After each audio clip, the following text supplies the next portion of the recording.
3 techniques pour booster tes érections au lit, qui sont non seulement applicables, mais qui sont démontrées scientifiquement.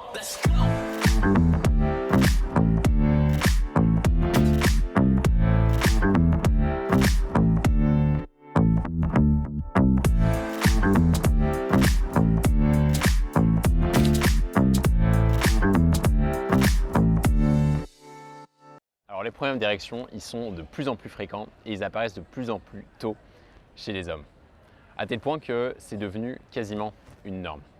Et ce n'était pas le cas avant. Avant, il y a 30 ans, on ne se posait pas la question des problèmes de désir et les problèmes de panne. Et pourtant, maintenant, c'est de plus en plus fréquent. Qui suis-je pour parler du sujet? Je suis Pierre, un ancien éjaculateur prématuré. Et il y a quelques temps, je n'arrivais pas à tenir plus de 30 secondes au lit. Maintenant que je m'en suis sorti, je me suis donné comme mission de répandre la nouvelle que l'éjaculation prématurée, c'est juste une habitude et qu'on pouvait s'en sortir. Malheureusement, il y a beaucoup d'hommes que j'accompagne qui ont des problèmes liés à l'érection. Et généralement, les problèmes d'érection et les problèmes d'éjaculation prématurée sont souvent liés et entrelacés. Alors comment faire? Comment réussir à bien gérer son érection? Tout d'abord, je pense que c'est important de comprendre que ces problèmes d'érection, s'ils sont aussi importants dans notre société, c'est qu'ils sont dus à un mode de vie moderne, à notre mode de vie sédentaire. La majorité d'entre nous, on passe la majeure partie de notre temps assis, on fait très peu de mouvements et quand on fait des mouvements, on sollicite quasiment toujours les mêmes muscles. Par exemple, quand on court ou quand on va faire de la natation. On mange totalement de façon hors saison, peu locale, on mange énormément d'additifs, on dort très mal, on respire comme des pieds et on ne prend pas le temps d'apprécier des choses simples. On se fait happer et distraire par énormément de choses comme les écrans. Et je pense que notre mode de vie moderne contribue énormément à ce genre de problème de dysfonction érectile. Et c'est un énorme sujet et j'ai envie d'y contribuer dans le futur. Mais ce n'est pas ce sur quoi on va se concentrer aujourd'hui. Ce sur quoi on va se concentrer aujourd'hui, c'est comment est-ce que toi tu peux faire malgré ton mode de vie sédentaire pour regagner le contrôle, pour améliorer tes érections, même si tu es assis à longueur de journée, si tu manges n'importe comment et si tu as des problèmes pour dormir. Et on va découvrir 3 clés scientifiques et non seulement prouver, mais aussi que tu peux appliquer très concrètement pour t'en sortir. On va voir ça tout de suite.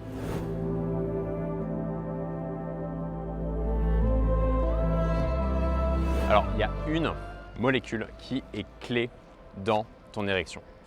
Et pour bien comprendre ça, il s'agit d'abord de regarder comment ton corps réagit quand tu dresses ton bâton de jade. Comment ton corps réagit? Finalement, il envoie énormément de sang au corps caverneux de ton pénis pour faire gonfler le tout. Et il faut vraiment que tu vois ton corps comme un énorme réseau de plomberie. Il envoie du sang à différents organes de ton corps et il l'envoie sous différentes proportions. Il peut choisir les organes chez qui il va augmenter la quantité de sang, la quantité d'afflux sanguin, et les organes chez qui il va le diminuer. Et comment est-ce qu'il fait ça? Il utilise un agent, une molécule pour dire au vaisseau sanguin de se dilater et donc d'augmenter l'afflux sanguin.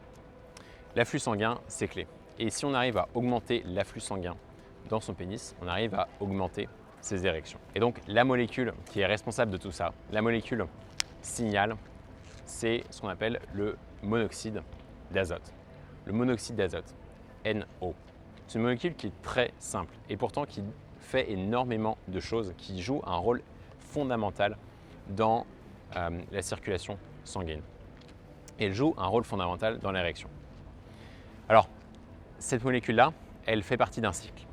Elle déclenche une cascade d'hormones, d'enzymes qui vont, à leur tour, jouer un rôle dans la dilatation des vaisseaux sanguins. Mais il faut bien que tu retiennes que c'est l'élément déclencheur.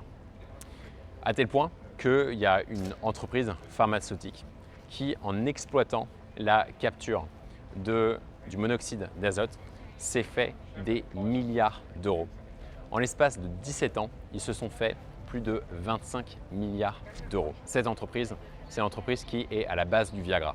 Parce que le Viagra, il agit sur ça. Il agit sur finalement la capture d'une hormone, qui s'appelle l'hormone PDE5, la capture d'une hormone qui agit au niveau de ce cycle-là. Alors, c'est un petit peu compliqué et on ne va pas rentrer dans les détails, ce n'est pas l'objectif de cette vidéo. Le plus tu augmentes ta quantité de monoxyde d'azote, et le plus ça va être simple pour toi d'avoir des érections puissantes et des érections qui durent. Et la bonne nouvelle, c'est que cette molécule-là, on la sécrète naturellement dans notre corps. Et il y a un organe qui la sécrète en particulier super bien. Et cet organe est un organe sous-exploité par plus de 90% des hommes. 90% des hommes ne l'utilisent que très rarement. Et quand tu y réfléchis, avec quoi est-ce que tu respires quand tu es à bout de souffle après avoir couru? Avec quoi est-ce que tu respires quand tu dors? Avec quoi est-ce que tu respires quand tu fais l'amour? Il y a de très fortes chances que tu respires par la bouche au lieu de respirer par le nez. Et pourtant, ça, c'est une très grave erreur. Pourquoi c'est une grave erreur? Notamment à cause de cette molécule-là.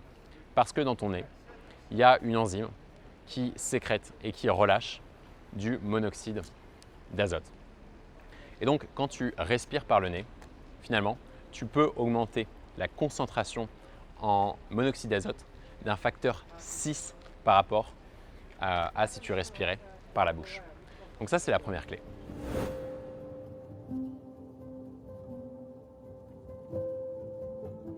Donc jusqu'à maintenant, on a parlé de comment augmenter la quantité de sang dans ton pénis, comment faire gonfler ton pénis.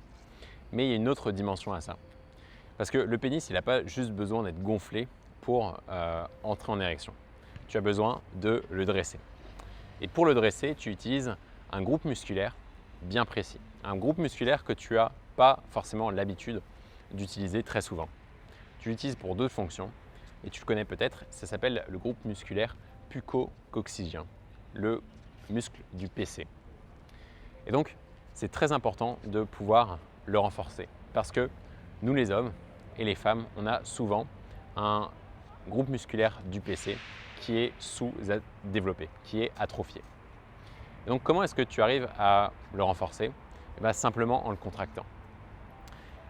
Pour le repérer, c'est très simple parce que ce groupe musculaire, tu l'utilises déjà pour faire quelque chose d'autre. Tu l'utilises pour retenir ton jet d'urine. Et ouais, quand tu urines et que tu retiens ton jet, tu contractes ces muscles-là parce qu'en fait, ils entourent l'urètre, ton canal où tu fais passer à la fois l'urine et le sperme. Et donc, si tu commences par essayer de repérer ce muscle-là en allant aux toilettes, en urinant, en stoppant ton jet d'urine, tu vas être capable de d'abord le repérer. Et ensuite, ce que je t'encourage à faire, c'est de le contracter. Ce qu'on appelle vulgairement les exercices du Kegel. C'est de renforcer ton périnée en contractant, en contractant, en contractant. Alors, il ne s'agit pas de faire 10 000 contractions par jour, mais tu peux y aller. Tu peux faire par exemple, t'amuser à faire 10 fois 10 contractions par jour, environ 100 contractions par jour. Le plus tu vas renforcer ce groupe musculaire-là du périnée et le plus tu vas augmenter l'afflux sanguin aux bases de ta verge. Et le plus tu vas être capable de contracter et donc le meilleur seront tes érections. Ça, c'est le deuxième conseil et le troisième, je pense qu'il est encore plus important.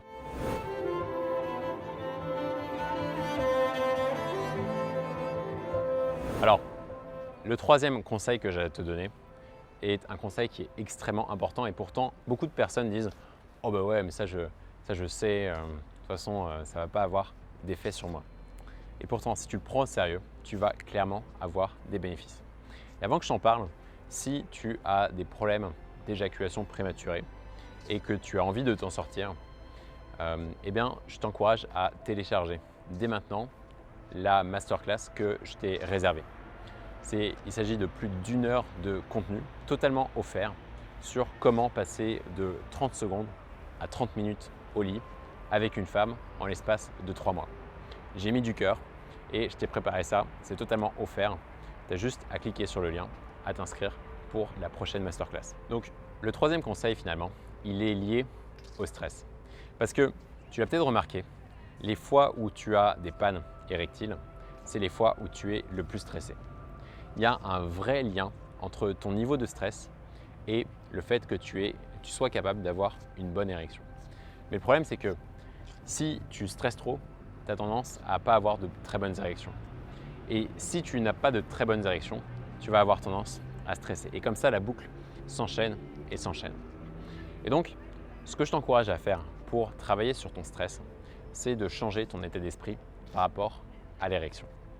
Et de voir l'érection non pas comme un must que tu dois absolument savoir maîtriser et un must que tu dois avoir en toutes circonstances, 100% du temps.